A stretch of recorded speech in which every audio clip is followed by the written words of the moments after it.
Charlotte in the Know, hosted by Adrian Biddle, reporting on influential people, news, entertainment, and events pertaining to the city of Charlotte and nationally. Okay, Charlotte, it's time to be in the know.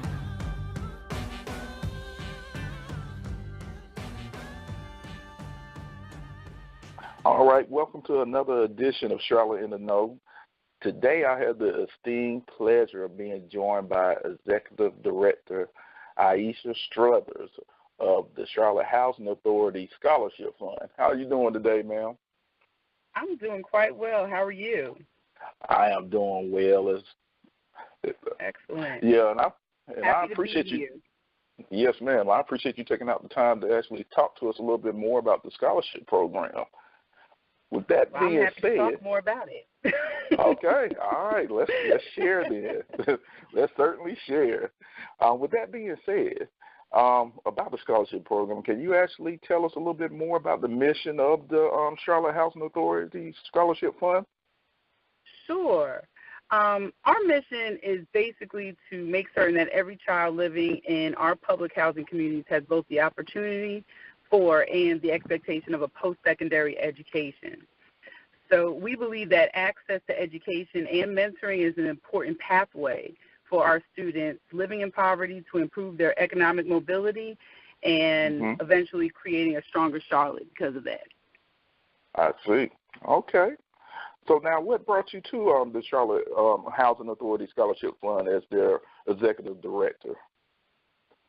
Well, I was really moved by the story of how it started. Their founder, John T. Crawford, if you're familiar with him, he used to work for the Public Housing Authority and as the youth director. He made it his life's mission to better the lives of the students living in public housing through education because he had an experience with a young man who needed about $300 to finish his degree at Winston-Salem State University. As a result, he helped them with those funds, and it really just spread like wildfire. So understanding that and knowing that my own college experience helped shape who I am today, I really sincerely believe that this opportunity should be available to everyone. And the work that we do, reducing and sometimes removing the financial barriers that often prevent the students that we serve from pursuing an education, is very important and essential to Charlotte improving the economic mobility. Now, that is inspirational right there. It sounds like definitely a worthwhile cause. Can you also share with us some of the success stories from some of the recipients of the scholarship? Absolutely. How much time do you have? Hey, as much time as you need to. I want everybody to be well informed about this. We have several. I won't, drag it out, but I'll tell you a few of them. One of our earliest recipients, his name is A.B. Blake.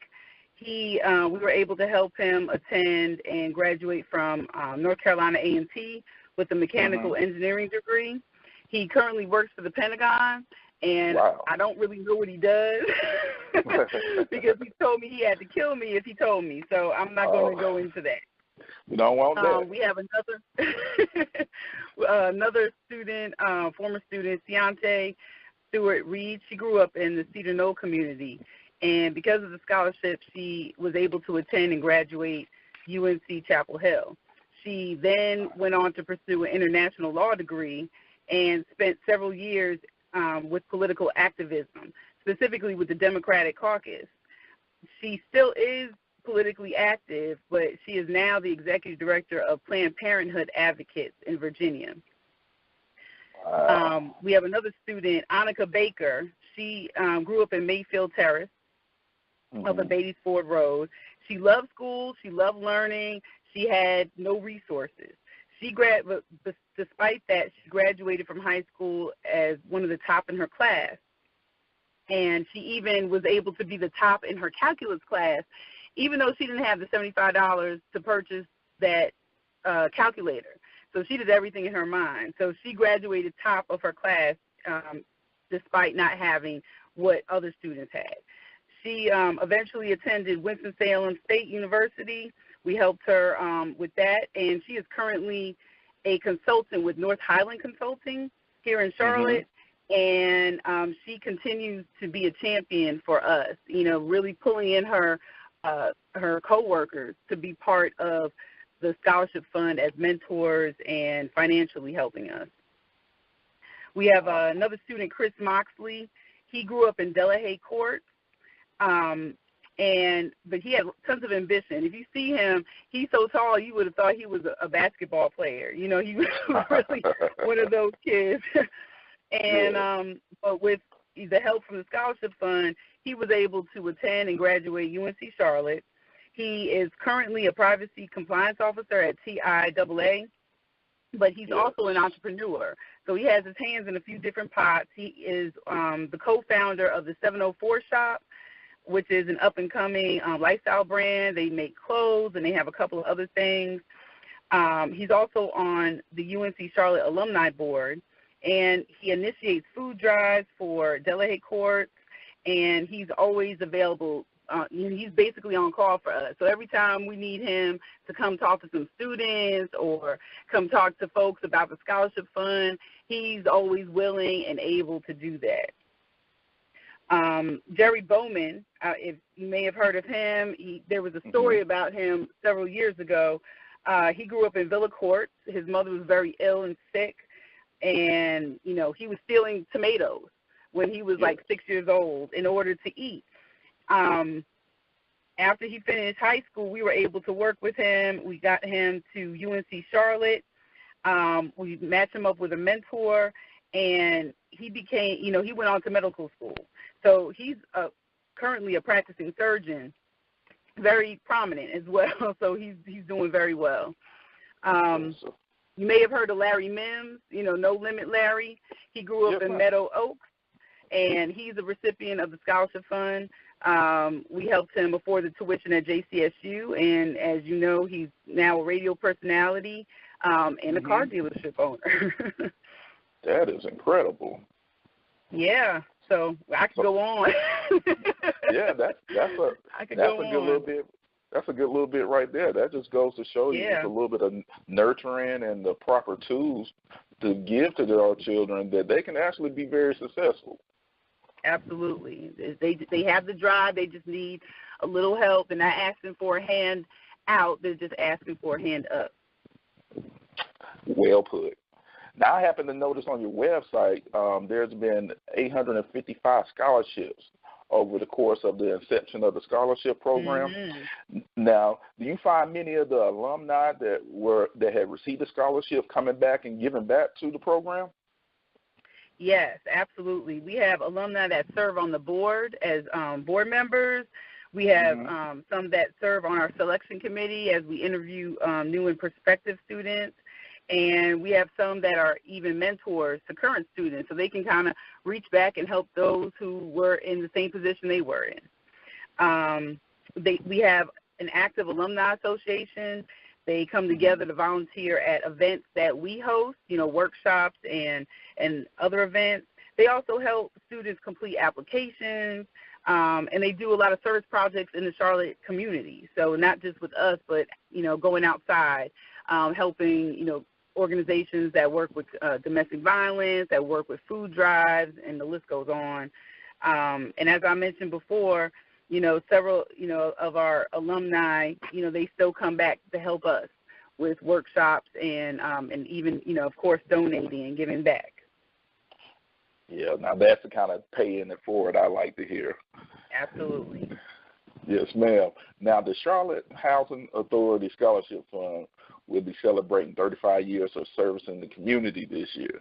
Now, with that being said, on April the 8th, there will be the Charlotte Housing Authority Scholarship Fund Gala. Now, can you tell us a little bit about this event and its purpose? I can. So on April 28th, and we'll be at the Mint Museum Uptown. Our theme this year is Believers and Achievers, and this is our third annual gala. Brittany Johnson, who is a WSOC anchor and reporter, she will be emceeing the program, and we are looking forward to really celebrating our own Believers and Achievers who are our current recipients and alumni, in addition to 3 of our community partners.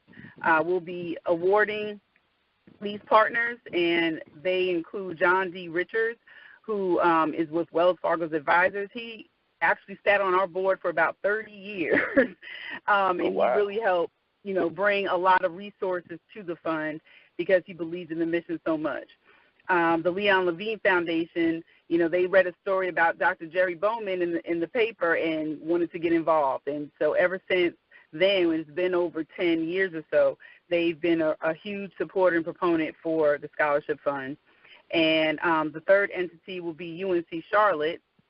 Obviously, we have a great connection and a great relationship with UNC Charlotte. They have helped us with our students and help really nurture and grow them and help them graduate.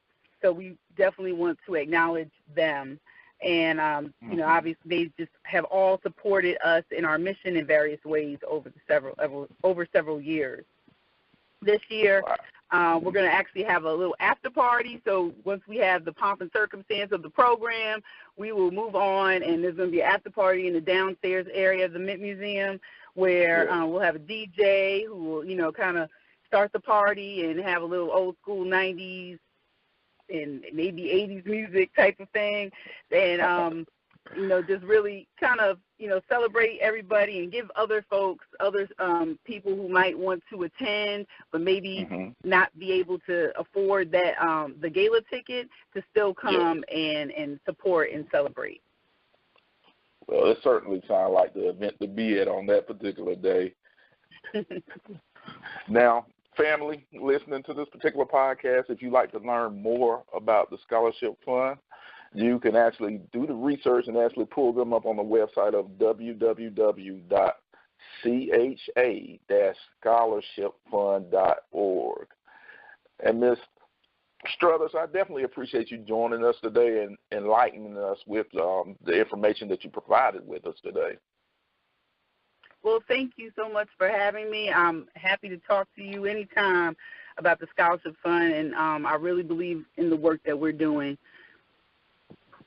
All right. Well, again, definitely appreciate it. And family, please go on their website and actually check it out, learn a little bit more, and actually donate if you have the opportunity to do so as well. And Ms. Strothers, I hope you have a great day, and thank you for joining me again. Well, thank you so much. It's been a pleasure.